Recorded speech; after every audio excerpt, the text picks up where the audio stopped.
that they would do to the property for us to rezone it. So that's a possibility as well. The position the planning department took on this one was that going to M1, the stated purpose is mini storage, and this is what's shown. But with a rezoning, one of the things that has to be remembered is you are rezoning it to allow anything in that zoning that you're going to. So giving it the M1 zone would allow mini storage, but it would also allow any other use allowed in M1. Another thing that we pointed out was in RD2, specific provisions were put in that where a property backs up to residential, which it does in this case, they would be required very strict buffering requirements, specifically berms, solid walls, giving a good landscape definition between what was being built and that residential zone. It was all about protecting the residential properties. And so that was one of the considerations that the planning department In which the M1 wouldn't carry that. The M1 does not have those at all. So going from the RD2 to the M1, you would lose those buffering requirements. And when the RD2 district was developed at the time, mini storage did come up, and it was decided to specifically not allow mini storage in the RD2 zone. It's a prohibited use even. It can't even be on appeal. Mr. Parker, did you want to? I was just gonna say that we're all for RD2. But self-storage, I think, perception of self-storage in our city is the same as apartments. If you say apartments, people think of four units with masonite siding, and these are multi-million-dollar buildings now. That if you look at those pictures were taken this morning when we're doing on Research Park Boulevard, right in the middle of Huntsville. That big clinic on one side, there's a retail tractor store across the street, and it backs up to just a plethora of residential. So the concept's changed. If you look at it and you didn't know it was self-storage, you think it's a new office building. So it's not, self-storage is not a row of little blue doors anymore in single-story sheds. It's come quite a ways. You actually pull inside this building, it's climate controlled, let the door down, unload your stuff, fill up elevators. It's similar to an office building as you can get. So I'm all for RD2. RD2's worked great. It's helped us do a bunch of deals with the city, being able to expedite development. I'm not so sure what the opposition to this one would be. We didn't ask for modification because, like you just said, it's a prohibited use and therefore required rezoning. Everything to the west is M1, everything to the south and contiguous to is M1. This just so happened to be the last piece of that puzzle. This will be for U-Haul, which has been in our city for 20 plus years, I guess, at that location.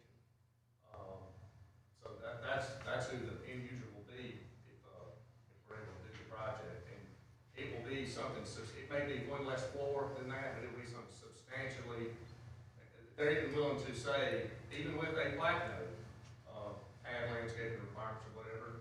If anyone doesn't have landscaping requirements, we put it on the Plat. If we can do the same as if it were a different zone. So they're flexible on what they'll do. Bottom line is they'll buy the property and build that if they meet the zone, and if they don't, they won't. That's what it comes down to for us. So, Chip, I'm going to ask this question. We can, I know we've done this in the past. They could put a plat note that they would continue with the RD2 buffering requirement. What can we do to guarantee that this is the development we get in an M1? Can they, if they put something on the plat saying that too, is that possible? Is that? You can do it, and it would probably be enforceable. The issue is if you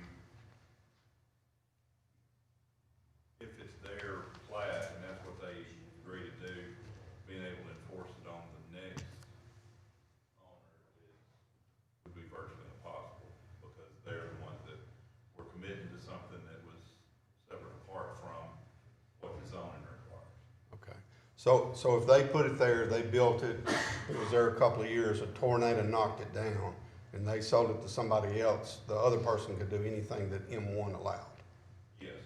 Okay. We would try to enforce it, but it would be a lot more difficult once removed to enforce it because it's more of a contractual agreement to do it, which we'd be enforcing. Not technically a contract, but I mean, it's more like that, and the next person would not have been party to that discussion.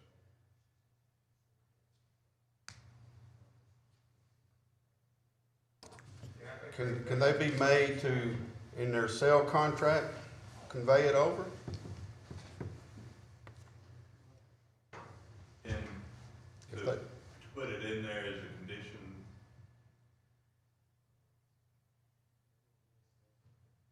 they could, but as with all those, you know, the conditions on, you know, we get all the time, people wanting to enforce those. City can't enforce those. It would have to be somebody else making the filing suit to get it done. Okay. Anybody else have any questions? Jeff, is this gonna take the place of the old U-Haul place?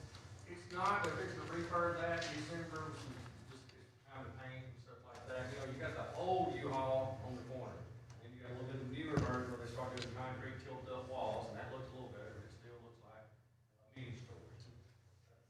They don't even call them, they call them self-storages now, so, this would be the latest version they're building all over the country. I actually want to do 2 of these in Decatur, the other one, they want to put on a piece of property, is already zoned properly for that, so.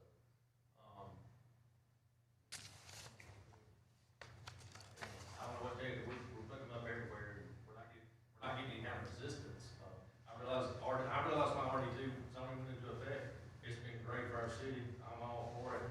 I think a good argument for this piece is everything west out of contiguous to is M1.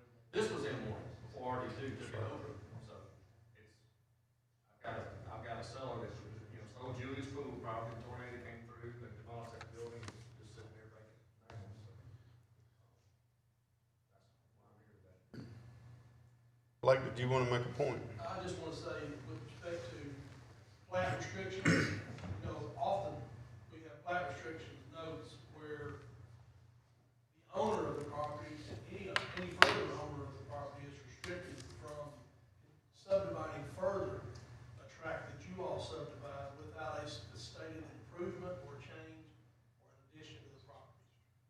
So, I mean, I understand Chip's point, but, I mean, we do have those type of notes to a lot of plats, restricting further subdivision unless X, Y, Z happens.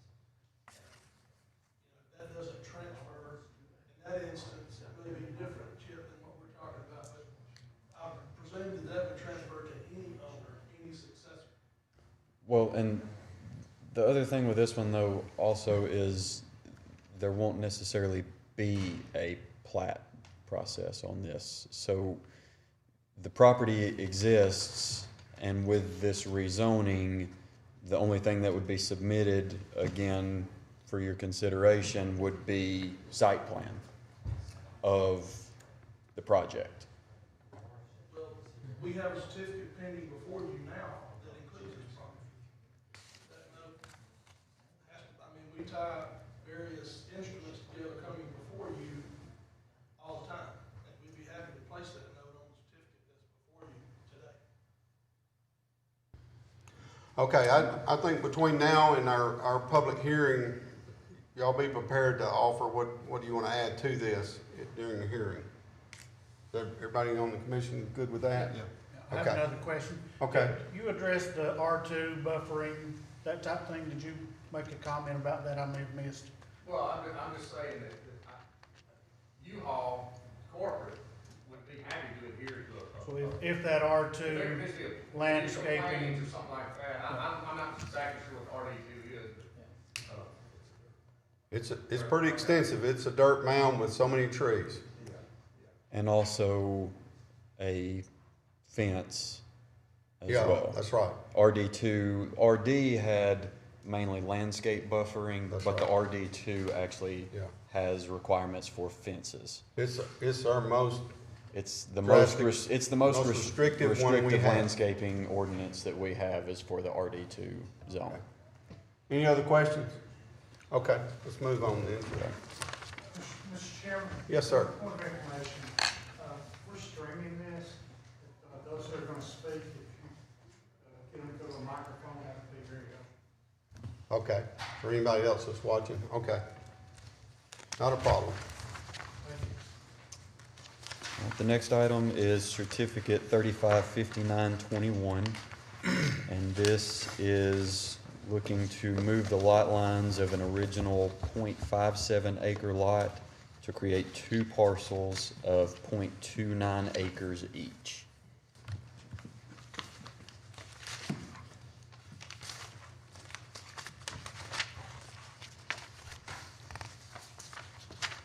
Any questions, comments from anyone? Okay, The next one is an extraterritorial certificate, 356021, and this is to move the lot lines between three parcels currently totaling 25.24 acres to create three parcels of 7.53, 2.06, and 15.65 acres. And the listed conditions there, mainly easements needed for the utility providers.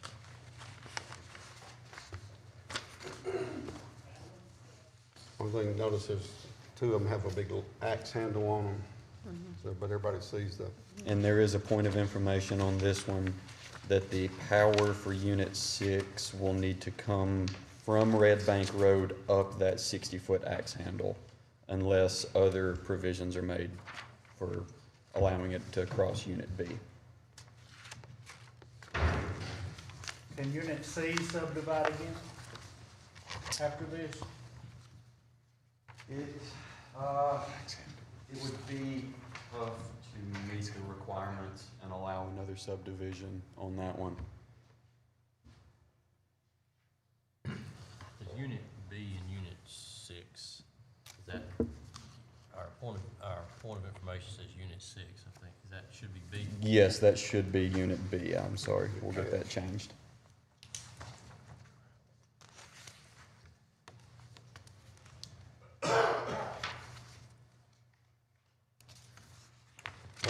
so I'm assuming that is currently there, so they're gonna have to move it or make some arrangement. Okay.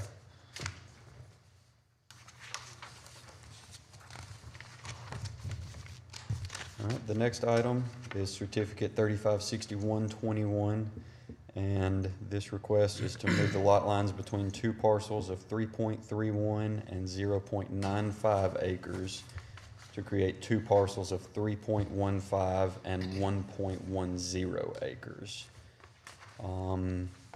The only real condition on this one was they need to show the right-of-way on the certificate.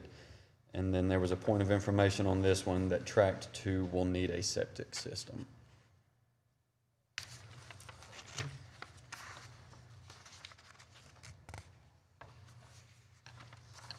Okay. All right, the next one is certificate 356221, and this is to move the lot lines between two parcels of 159.72 acres and 0.276 acres to create two lots of 154.63 and 5.37 acres. This is the old Lurleen Wallace Center property.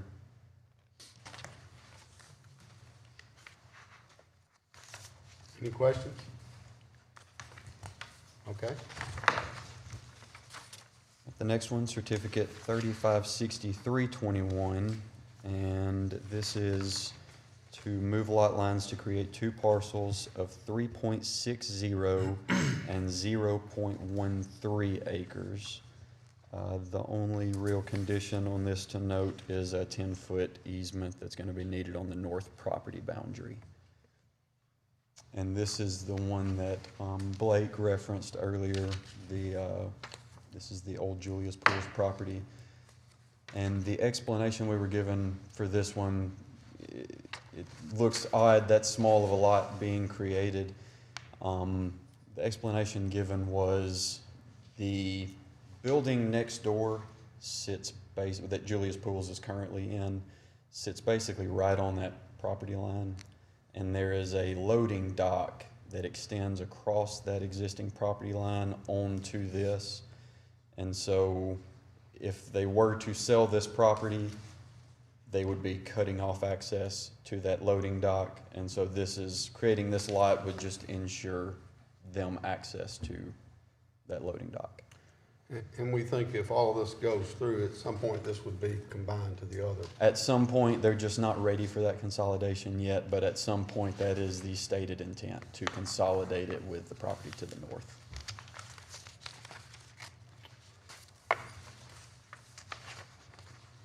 This would be where we would get the flat notes. All right, the next item, certificate 356421, and this is move lot lines for two parcels of 0.32 and 0.16 acres to create one lot of 0.48 acres. On this one, both deeds need to show common ownership, and there were 2 easements needed by DU for power service.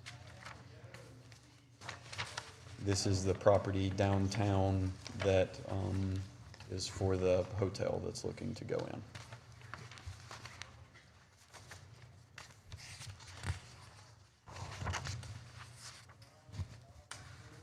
All right, the next item, certificate 356521, is to subdivide 0.12 acres from a 0.41 acre lot. This one goes with the next certificate. This item is dividing the lot off and creating it, and the next item, 356621, is consolidating it to the property next door. And they're both tied together, so they both have to happen. They're tied together, and so you'll notice the condition on each is that the other one has to be approved for them to both be approved. And then there's point of information about the recording process and how one would have to be recorded before the other one could be. Basically, they're shaving off a piece of one, making a lot, and then adding it to the other. Just a temporary lot, basically. End result is still 2 lots. Correct. It's just to take 0.12 acres from one and give it to the other one. So the first one creates that new lot, and the second one combines it with the one next door. So the end result is still 2 lots. You know, a lot of times we do that all in one thing, but it's the same property owner on both lots when that happens.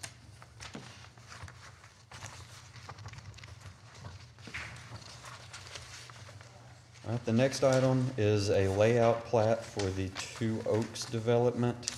This is on 14th Avenue north of Douthit Street, and it's just reviewing the layout plat. On this one, the easement for the sewer main needs to be shown, or a new one needs to be dedicated if one does not exist. I think there was a question there whether that easement exists currently or not. And then a 10-foot easement for the power line on the south property boundary is needed.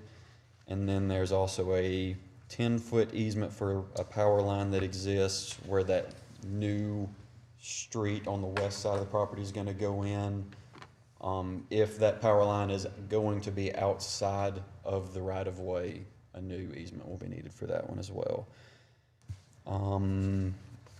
Building department wanted a point of information added to this one that a portion of this property lies within a special flood hazard area, and as such will have to conform to what we have in our zoning ordinance concerning that.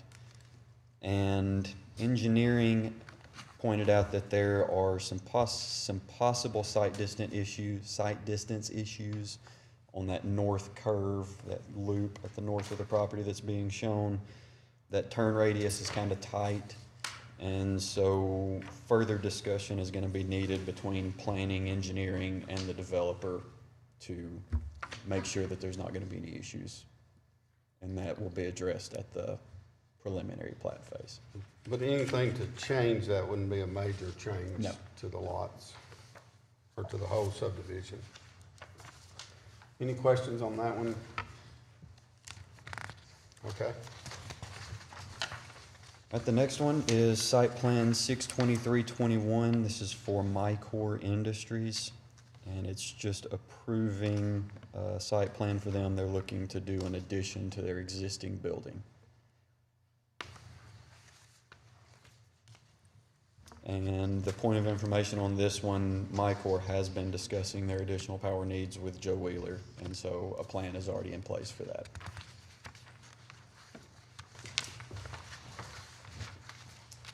The next one is site plan 62421. This is on Point Mallard Parkway for Windmill Beverages. This is a renovation they're doing. I've been told they're gonna take the building down and go up with a new structure. There were several easements needed on this one. Joe Wheeler needs one. DU needs one for the sewer main. The water main on Highway 67 needs located and shown on this, and a dumpster pad detail is needed. And then you'll also note we added that ALDOT permit affidavit will need to be signed. That's what we mentioned was new at the last Planning Commission meeting. Basically acknowledging that the developer knows that ALDOT permits will be required for this, but the site plan will be approved and they will be able to do certain site work before those permits are acquired. Everybody good with that? And another thing on this one, point of information, was that cross-access easement does exist for those parking spots that are on the west side of the property to be able to have access.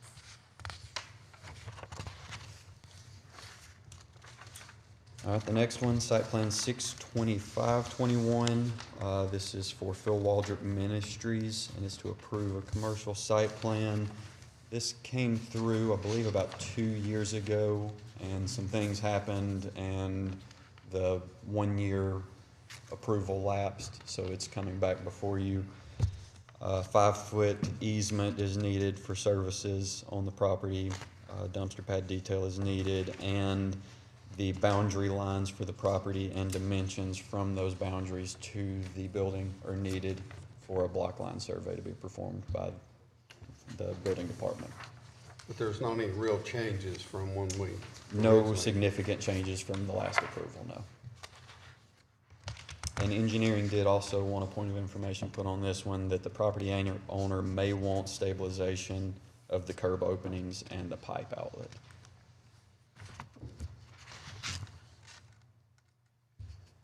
All right, the next item, Annexation 36521. This is 3827 and 3831, Highway 31 South. This is the Champion dealership is looking to annex in. And there were no conditions on this one.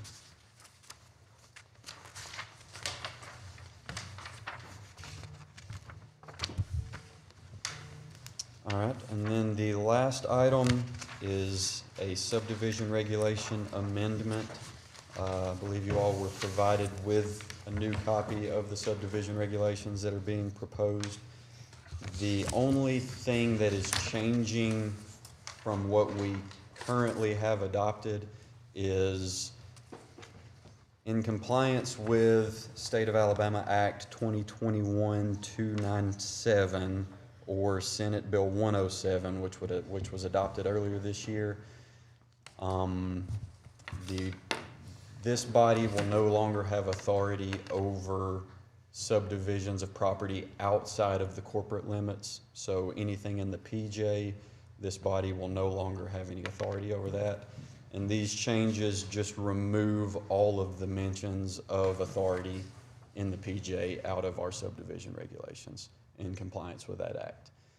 And the big thing to note on this is If approved today, as soon as it is signed by the chairman, they would be in effect. So today would be the day that after this point, this body would no longer accept any of those extraterritorial certificates.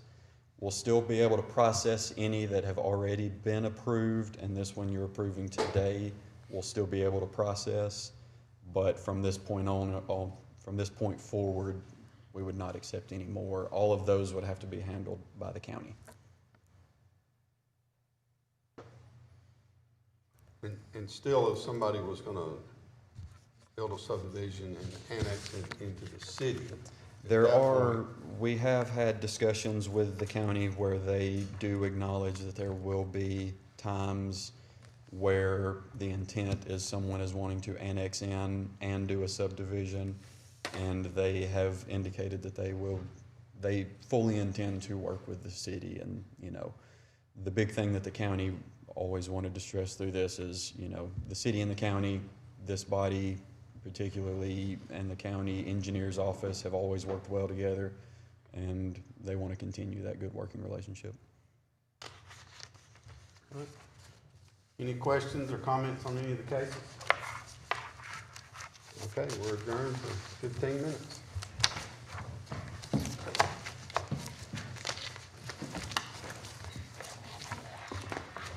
I need to ask you a couple questions. Okay.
Okay, this being the time and place for the regular scheduled November meeting for the City of Decatur Planning Commission, I'd like to call us to the order.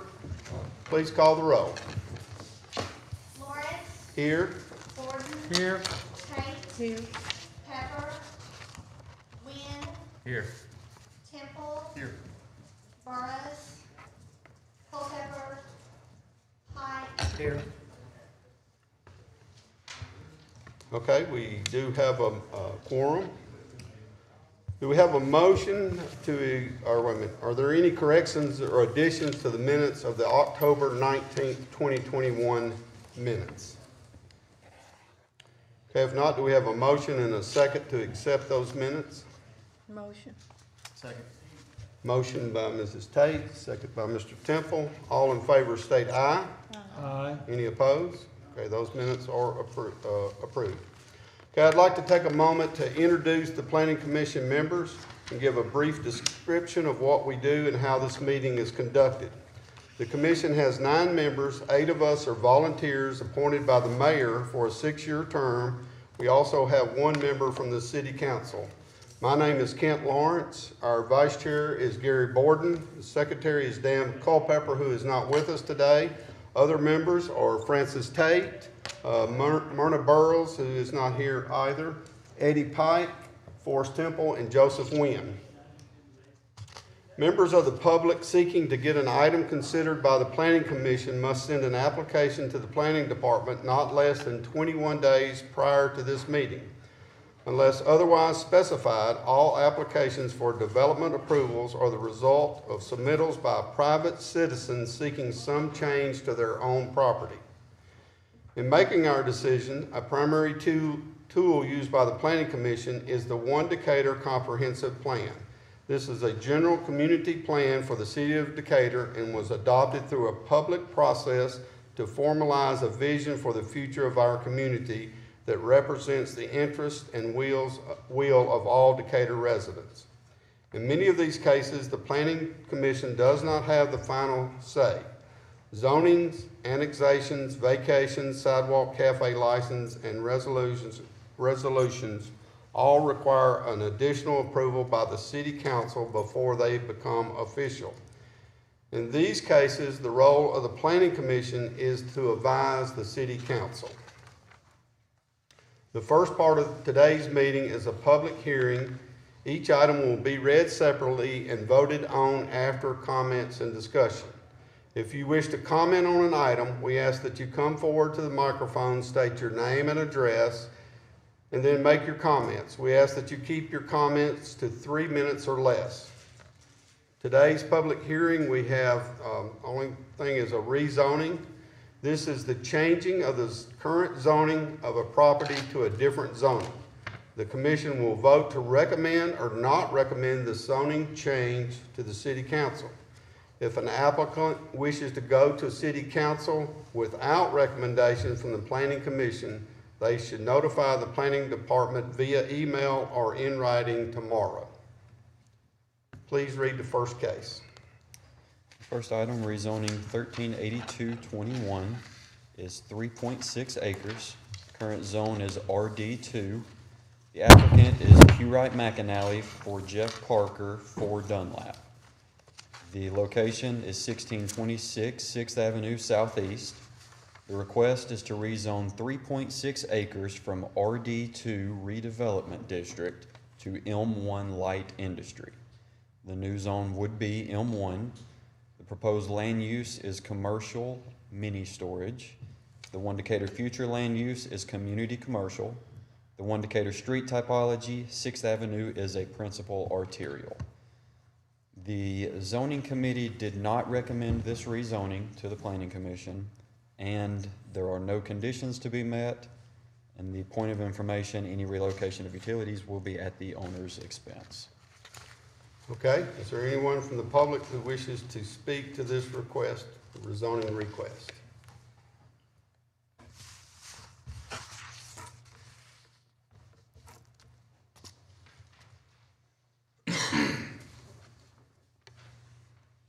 I'm Blake McAnally with Pewright McAnally, 310 8th Avenue Northeast, representing the applicant. We understand that the desire is not to recommend this from the planning department. Some circumstances that we're willing to entertain, should you, as a commission, entertain this rezoning. We understand the more restrict buffering adjacent to residential properties in the current zone, we would be open to installing it as specified in the current RD2 district. We would also be open to a plat note that limited the construction of a facility for storage. As you have seen in the photos, we'd be willing to let those go as part of the public record, and that a facility substantially like that, may not be the same number of floors, but it'd be substantially like that, same owner, to have the plat creating the property of the certificate that you will consider shortly, bear that note to limit the construction to a facility significantly like this. Should you consider to approve that, we're happy to add those notes or any other form of those that you see necessary. I'd be happy to answer any questions. Does anybody have any questions for Mr. McInerney? I think I have a question. I think is some lighting issues too with the RD, about it going over into the residential area. I would think we would want to include those also in this. I think your site plan requirement, when it would come in for this, would have that obligation for the photometric plan to be submitted for review, and that that same intensity of light requirement would be applied at the site plan time, be required to be met. Which does address that light trespass as you're asking about. I guess my question is for Mr. Alexander.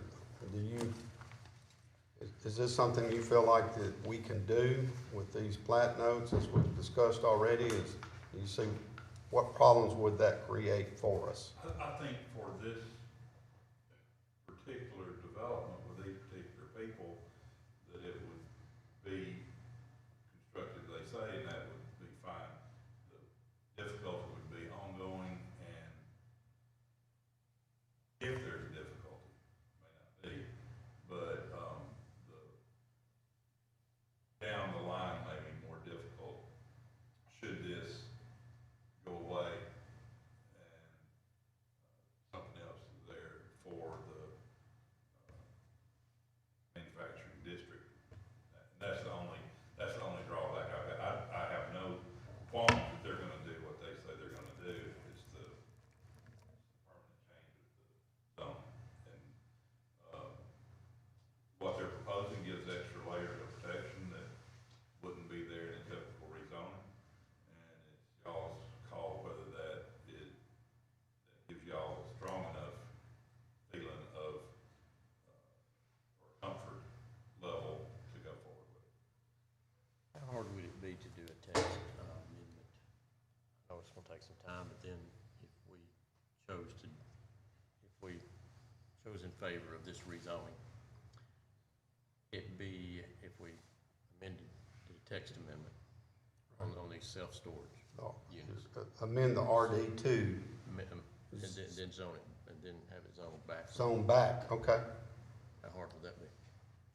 Okay, so we've got two concerns here, is that we rezone it M1, then we have these problems long range. So what Mr. Wynn is saying, if we did rezone this parcel today, so you can move forward, and we also made a text amendment to allow this type development in the RD2, that we turn back around and rezone this to RD2, that you agree to all those terms, and then that, I don't know, Ms. Tate, does that sort of cover what your concerns are? Mm-hmm. It covers all of my concerns. You following that? You follow that, Lee, what we're saying? Because what we were talking about is the text amendment's gonna take a bit. Right. But we do think it is, potentially needs to be done. Right. I agree with that, okay? So, if we're gonna take that up and go down that road, if we made this rezoning today, after this text amendment is, published and approved, come back and have it rezoned back from M1. Okay, do we have a way that we can require that? You know, I know we can't put a condition on the zoning. So other than a gentleman's agreement that they're gonna bring that back to us. I don't think there's a mechanism to mandate it. It would be that that they agree to do it, and both of them are up there all the time. So it's I mean, you're saying we're gonna remember, right? correct. I think if I put the sales contract, that way they're acknowledging it too. Okay, does that work? I would also say that, we could also make an application in the upcoming month Yeah. for zoning back.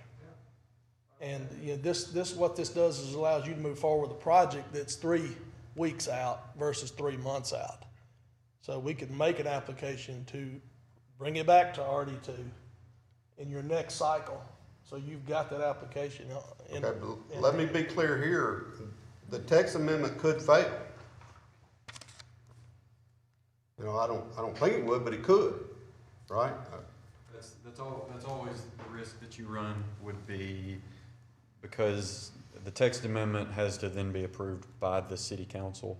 So it's hinging on, you know, getting the approval of the city council. Right. In that case. We'd be okay with it. Yeah, it's all gonna run about in the same time frame anyway. I mean, if we start the text amendment next month, it's gonna be pretty close. We're only gonna be a month behind, because this still would have to go to council. You know, so if we recommend it today, it's still got to go to council, so it gives us a month to start the text amendment. I like it, Let me be clear, I understand what we're saying. yeah. That if this structure is not going to go as they propose, we will revert it back to RD2.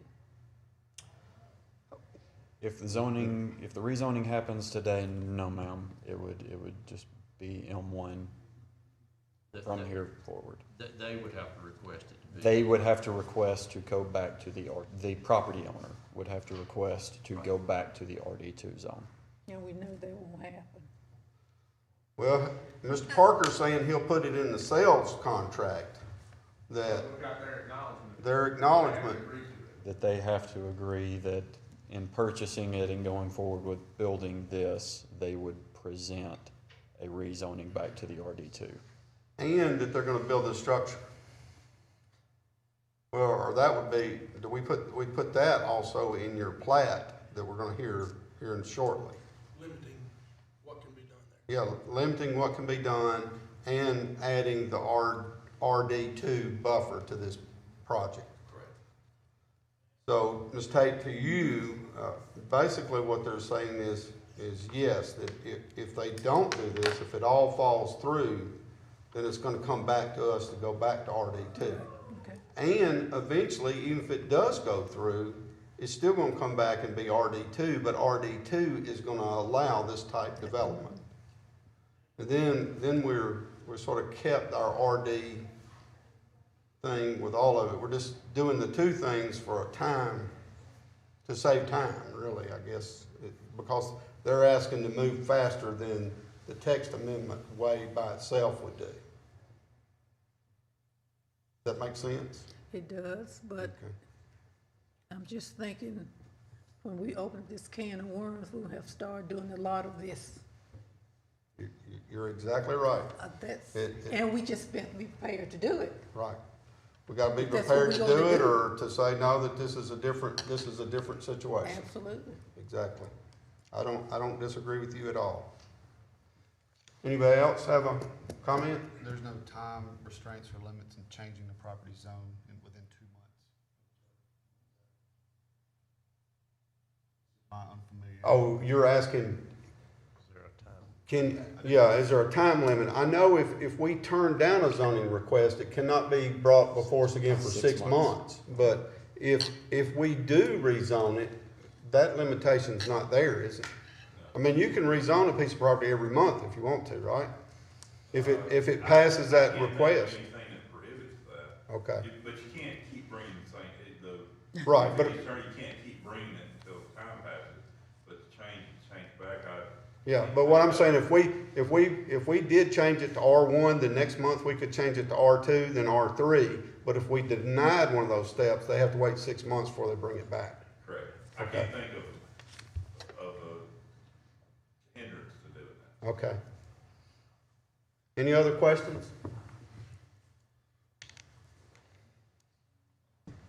Okay, but before I call, I'm just gonna ask, do you wanna go forward with this?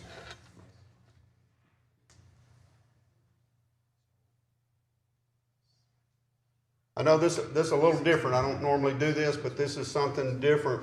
We've really never had this situation before the commission before.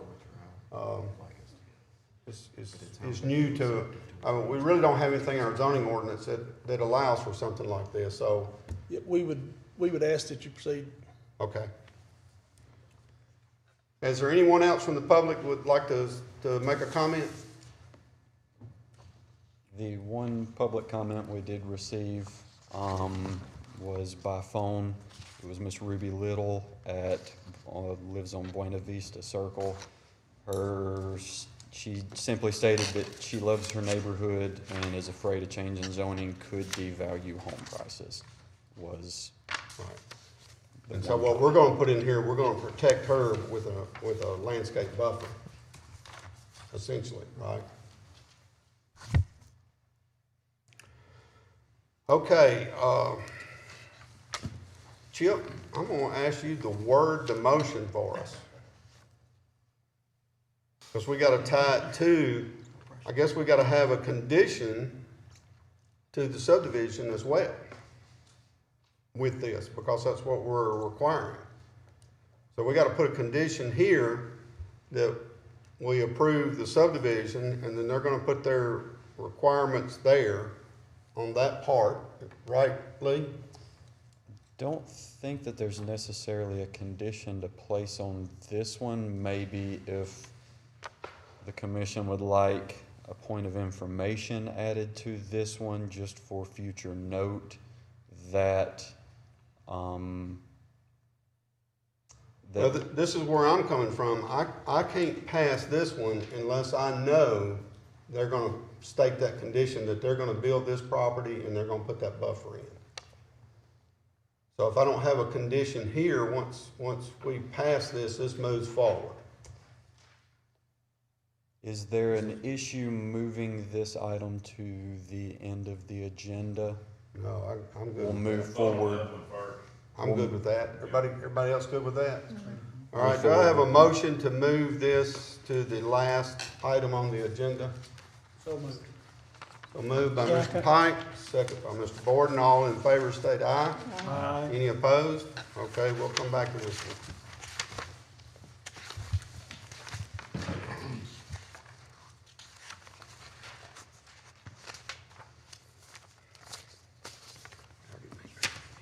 Go ahead.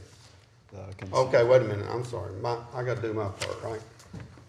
Okay, the next part of our agenda is the consent agenda. This is the part of the agenda that the planning commission has the final decision on and does not require a public hearing. These items are read together and voted on as a group. Today, we have these type requests: certificates to subdivide. This is a one-step process to subdivide no more than 3 lots or consolidate lots. A survey is required. Major plat layout. This gives a general idea of the lot layout for a subdivision. And then site plan. This proposed developments on a collector street or above. Plans show building placement, parking, circulation, landscaping, and other items like that.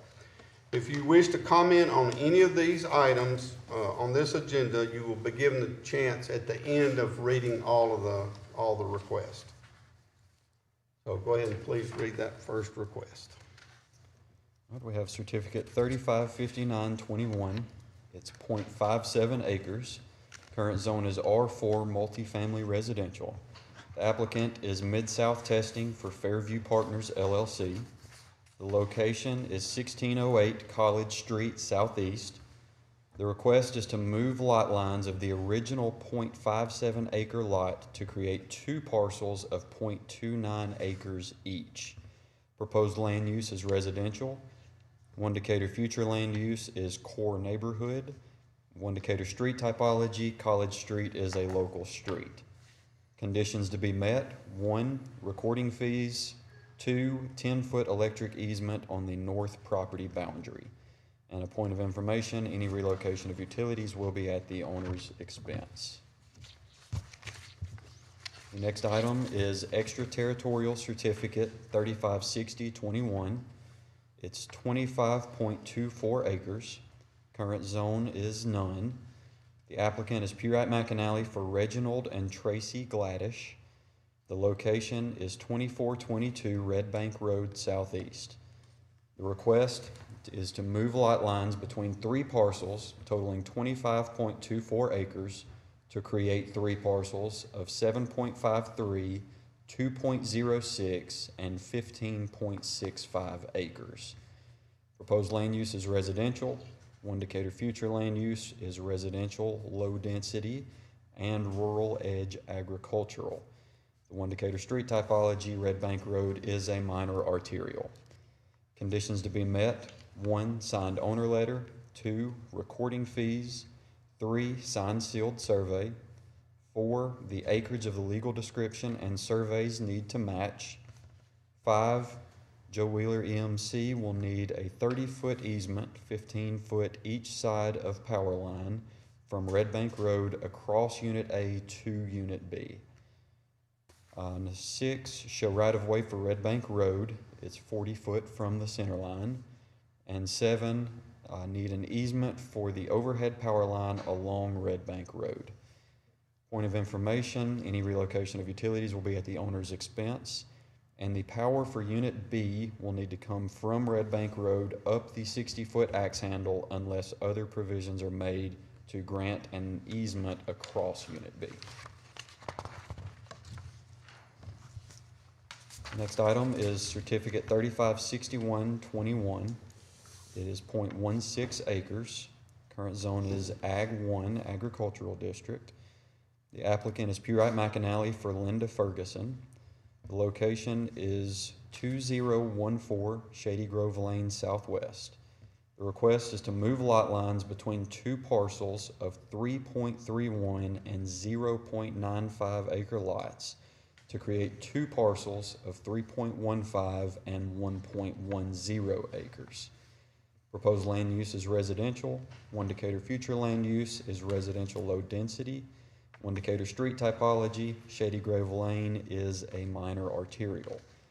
Conditions to be met: 1, signed sealed survey; 2, signed owner letter; 3, recording fees; 4, we need a copy of the deed; and 5, show the right-of-way. Point of information, any relocation of utilities will be at the owner's expense, and Tract 2 will need a septic system. Next item, Certificate 356221, is 160 acres. Current zone is MC Medical Center and ID Institutional District. The applicant is Purite McAnally for the State of Alabama and the Armory Commission of Alabama. Location is 4204 Highway 31 South. The request is to move lot lines between two parcels of 159.72 and 0.276 acres to create two lots of 154.63 and 5.37 acres. Proposed land use is institutional. One Decatur future land use is major institution or civic. One Decatur street typology, Highway 31 South, is a major arterial. Conditions to be met: 1, signed sealed survey; 2, signed owner letter; 3, recording fees. And a point of information, any relocation of utilities will be at the owner's expense. The next item is Certificate 356321. It's 3.7275 acres. Current zone is RD2 Redevelopment District. Applicant is Pewright McAnally for Jeff Parker for Dunlap. The location is 1626 6th Avenue Southeast, and the request is to move lot lines to create two parcels of 3.60 and 0.13 acres. Proposed land use is commercial. One Decatur future land use is community commercial, and One Decatur street typology, 6th Avenue is a major arterial. Conditions to be met: 1, signed sealed survey with 3 state plane coordinates. 2, signed owner letter. 3, recording fees. 4, show right-of-way. And 5, a 10-foot DUT easement on the north property boundary. And a point of information, any relocation of utilities will be at the owner's expense. Okay, so this is where we'll stop and add some conditions, correct? Yes. Any conditions that you would like added to this one based on our previous conversation? Okay, so first off, I want to add the condition that they have to maintain the RD2 landscape buffer. The condition would just say that they comply with the RD2 lands, buffer requirement. okay? You don't have to set them out specifically. So Do we want to put photometric in? a as well as condition, landscaping? a condition that a note be placed on the certificate stating that RD2 landscaping will be required for site plans relating to this subdivision of property. Okay, Would that be sufficient? Do you want to add in photometric with it? We would take care of that at the site plan process, so I don't think it would be necessary to add a condition here for photometric. already there. Okay, And we then, would say, yeah, I believe that should cover us. That for your intentions of this one is just having a note on this certificate stating that those RD2 landscape buffer requirements will be okay, then continued. and the other one is that they also agree to build the development that they've presented to us today. Can we attach a photo with that? You can do that, or you can say consistent with the proposal. It'll be part of the record here. Okay, but can I make that picture a part of the record? Yes, it will be retained as part of the record of this meeting. And so on this one, Chip, another just note, the condition on this would just be another note on this certificate as well, that the proposed development of the mini storage that was presented will be, what would be a good way to say that, would you say?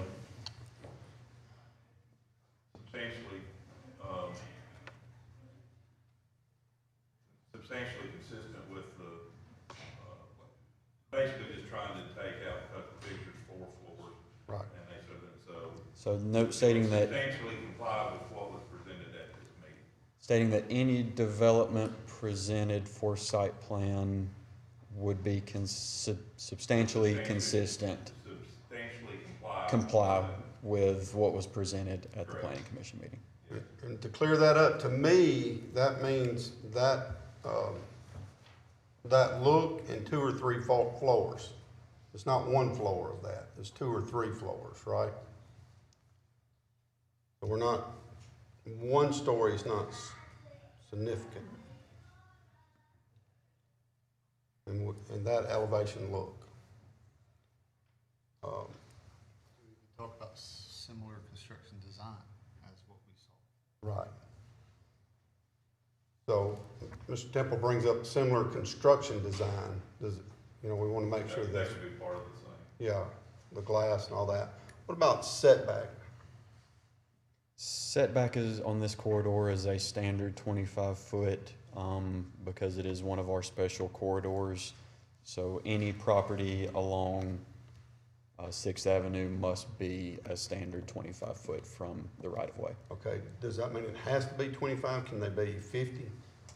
They can be no closer than 25 feet. Well, they can be further back. what is your thought of where that's gonna be? Okay, I'm sure they'll, like any other developer, they will maximize the site. Yeah, that's right, we'll have Vesper parking in front, like that picture. And yeah, it is a large parcel of, I mean, it's 3.6 acres. yeah, it's pretty so- deep, I mean, they got plenty of, Parking in the aisleway is gonna be at least 65 feet. okay, 5-foot landscape buffer makes it likely 70 feet, okay. So we're saying that rendering is showing us that too, that it's gonna be back off, it's not gonna be right up on the road. Is that how y'all feel about it? What about the changing the M1 back to RD2? Okay. We And mentioned that. the other item, that's what Michelle just brought up, is another note stating that in the sales contract, that a rezoning back to RD2 would be presented once the text amendment is approved by the city council. Would say once or if? If, how would you word that, Chip? I would say,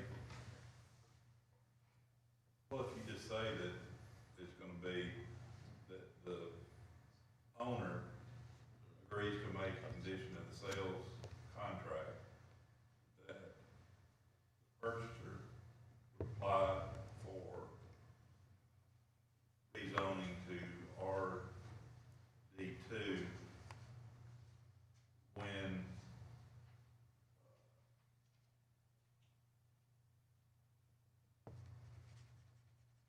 the zoning text amendment to allow this sort of structure is approved. So would that be better to, instead of making a condition that a note be added to the certificate, making that simply a point of information on this item, that if and when that zoning text amendment can be approved, the owner will apply for a rezoning back to RD2?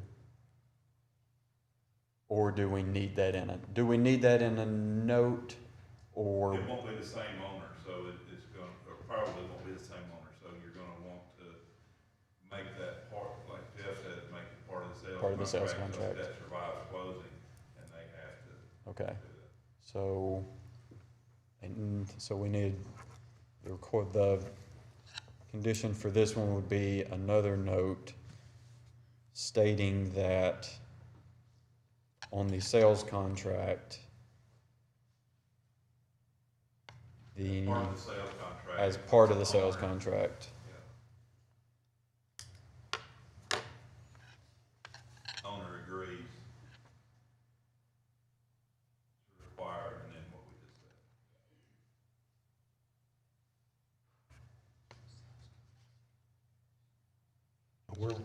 We're saying, our condition is that the sales contract has to have that. Right, that's our condition. Correct. Is that his contract has to say that. All right, so you got your basic wording, Lee. so a note stating that part of the sales contract is, or will be, that the owner agrees to request a rezoning to RD2 after a zoning text amendment can be adopted, allowing this type of development in I would say when, when it's adopted, because if you just say after, it could be 50 years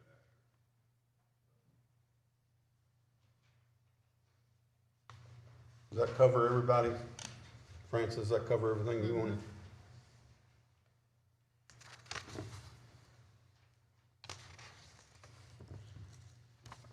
Jeff, you all good with those conditions? Okay. All right. Next case. the next item is certificate 356421. It is 0.48 acres. Current zone is B5 Central Business District. The applicant is Pewright McAnally for Nowland Development LLC and the City of Decatur. The location is 103 2nd Avenue Southeast. The request is to move lot lines for two parcels of 0.32 and 0.16 acres to create one lot of 0.48 acres. Proposed land use is commercial. One Decatur future land use is urban core downtown. The One Decatur street typology, 2nd Avenue is an urban collector. Conditions to be met. 1, signed sealed survey with 3 state plane coordinates. 2, signed owner letter. 3, recording fees. 4, both deeds need to show common ownership. 5, a 5-foot easement on the northwest corner of the property for electric service line. And 6, a 5-foot easement on the southwest corner of the property for down guy wires. Point of information, any relocation of utilities will be at the owner's expense. Next item, certificate 356521 is 0.41 acres. Current zone is R3H. Applicant is Mid-South Testing for Donna Rogers. Location is 804 Jackson Street Southeast. The request is to subdivide 0.12 acres from a 0.41 acre lot. Proposed land use is residential. One Decatur future land use is core neighborhood. One Decatur street typology, Jackson Street is a local street. Conditions to be met, 1, recording fees, and 2, certificate 356621 must be approved. Point of information, any relocation of utilities will be at the owner's expense, and certificate 356521 must be recorded before 356621. The next item, certificate 356621, is 0.28 acres. Current zone is R3H. Applicant is Mid-South Testing for Deborah Gibson. Location is 810 Jackson Street Southeast. The request is to consolidate 0.12 acres to a parcel of 0.16 acres to create a lot of 0.28 acres. Proposed land use is residential. One Decatur future land use is core neighborhood. One Decatur street typology, Jackson Street is a local street. Conditions to be met, recording fees and certificate 356521 must be approved. Point of information, any relocation of utilities will be at the owner's expense, and certificate 356521 must be recorded before certificate 356621.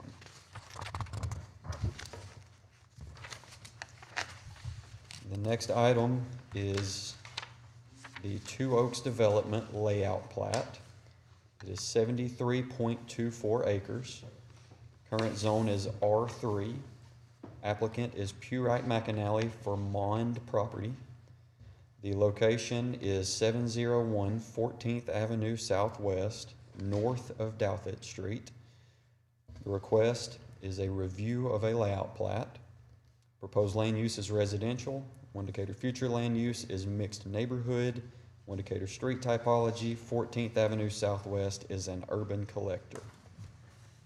Conditions to be met. 1, show easement for sewer main or dedicate a new easement if none exists. 2, a 10-foot easement for power line on south property boundary, 5 foot each side. And 3, 10-foot easement for power line on West Stubb Street if outside of right-of-way. Point of information, any relocation of utilities will be at the owner's expense. A portion of the property lies within a flood hazard area and will need to conform to the zoning ordinance. And there is a possible site distance issue on the north curve turn radius. Further discussion will be needed with the planning department and engineering departments. Next is site plan 62321, is 1.12 acres. Current zone is M2. Applicant is J.M. Phillips Engineering LLC for MyCore Industries. The location is 1314 State Docks Road. and the request is to approve a commercial site plan. Proposed land use is commercial. One Decatur future land use is general industry. One Decatur street typology, State Docks Road is an urban collector. Conditions to be met, recording fees. Point of information, any relocation of utilities will be at the owner's expense, and MyCor has been discussing the additional power needs with Joe Wheeler EMC, and a plan is in place. Next item is site plan 62421. It is 0.68 acres. Current zone is B2. Applicant is Copper Line Properties for Windmill Beverages. The location is 2931 Point Mallard Parkway. The request is to approve a commercial site plan. Proposed land use is commercial. One Decatur future land use is community commercial, and One Decatur street typology, Point Mallard Parkway is a principal arterial. Conditions to be met, 1, recording fees. 2, Joe Wheeler EMC will need a 30-foot easement, 15-foot on each side of the power line on the west side of the property. 3, a dumpster pad detail is needed. 4, an ALDOT permit affidavit is needed. 5, locate and show the water main on Highway 67. And 6, verify or dedicate a 15-foot easement along Highway 67 for the sewer main. And a point of information, any relocation of utilities will be at the owner's expense, and a cross-access easement exists for the parking access on the west side of the property. The next item, site plan 62521 is 0.414 acres. Current zone is B6. Applicant is Pewright McAnally for Phil Waldrop Ministries. The location is 2916 Danville Road. The request is to approve a commercial site plan. Proposed land use is office. One Decatur future land use is mixed neighborhood, and One Decatur street typology, Danville Road is a minor arterial. Conditions to be met. 1, a 5-foot easement is needed for service lines on the property. 2, a dumpster pad detail is needed. And 3, boundary lines and dimensions to building are needed for location verification with a block line survey. Point of information, any relocation of utilities will be at the owner's expense, and the property owner may want stabilization of curb openings and pipe outlet.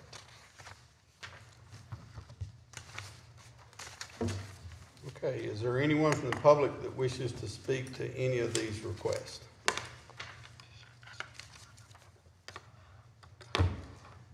If not, do we have a motion to approve all these requests?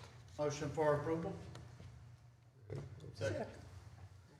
A motion by Mr. Pike, second by Mrs. Tate.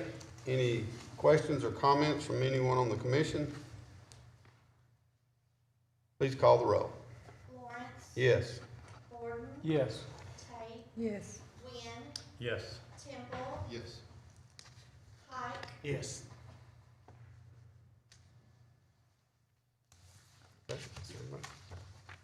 Okay, all of these requests are approved. Now we move to other business, and we have 2 items of other business to be voted on individually. These items are an annexation, is adding unincorporated land contiguous to the city limits to our city boundaries, and this moves forward to the city council. And then today we have a subdivision regulation amendment. This is a change or update in the subdivision regulations. Any adjustments must be approved by the planning commission members to be adopted. And that will be approved by us. All right? These guys waited 2 hours for that. All right, go ahead, Lee. All right. First item is Annexation 36521, is 7.1 acres. Current zone is none. The applicant is Pewright McAnally for Jeff Ham. The location is 3827, and 3831 Highway 31 South. The request is to approve annexation. Proposed land use is commercial. One Decatur future land use is Flex Employment Center. And One Decatur street typology, Highway 31 South, is a principal arterial. There are no conditions to be met, and a point of information, any relocation of utilities will be at the owner's expense. Hey, does anyone wish to speak to this request? Hey, do we have a motion to recommend this annexation to the council? Motion for approval. Motion by Mr. Borden. Second. Second by Mr. Temple. Any questions or comments from anyone on the commission? Please call the roll. Lawrence. Yes. Gordon. Yes. Tate. Yes. Wynn. Yes. Temple. Yes. Pike. Yes. All right, the next item is Subdivision Regulation Amendment 01621. The applicant is the Planning Department for the City of Decatur, and the request is to update the subdivision regulations for the City of Decatur. There were no comments from the Technical Review Committee, and there are no conditions to be met on this item. We'll just point out that we all received a packet, and I'm sure everybody read it. All right. And once signed, new copies will be printed and bound and presented to each one of you. Okay, do we have a motion to approve this change? Motion to approve. Motion by Mr. Temple, Second. second by Mr. Borden. Please call the roll. Lawrence. Yes? Gordon. Yes. Tate. Yes. Wynn. Yes. Temple. Yes. Pike. Yes. Okay, now we'll go back to the rezoning. So I guess we have to add a condition here that 3563-21, or do we? How do we tie this back to that, or do we have to tie this back to that? I don't think we have to. I think it's in place with the other one and set up enough because we can't put conditions on the rezoning, so it's just a matter of when those other conditions are met, they're gonna apply for the rezone. Okay. So we just approved that already. Correct. So they still gotta do all those conditions that are there. Okay. Those requirements. Okay. Does anybody from the public wish to speak on this request anymore? Okay, do we have a motion to recommend this request to the council? Motion for approval? Motion by Mr. Pike, Second. second by Mr. Wynn. Any questions or comments from anyone on the commission? Please call the roll. Lawrence. Yes. Gordon. Yes. Tate. Yes. Wynn. Yes. Temple. Yes. Pike. Yes. Okay. That request is approved. And we having no further business, we are adjourned. Thank you all very much. Oh, by the way. I mean, And what the is the date? 22nd, 23rd. But if you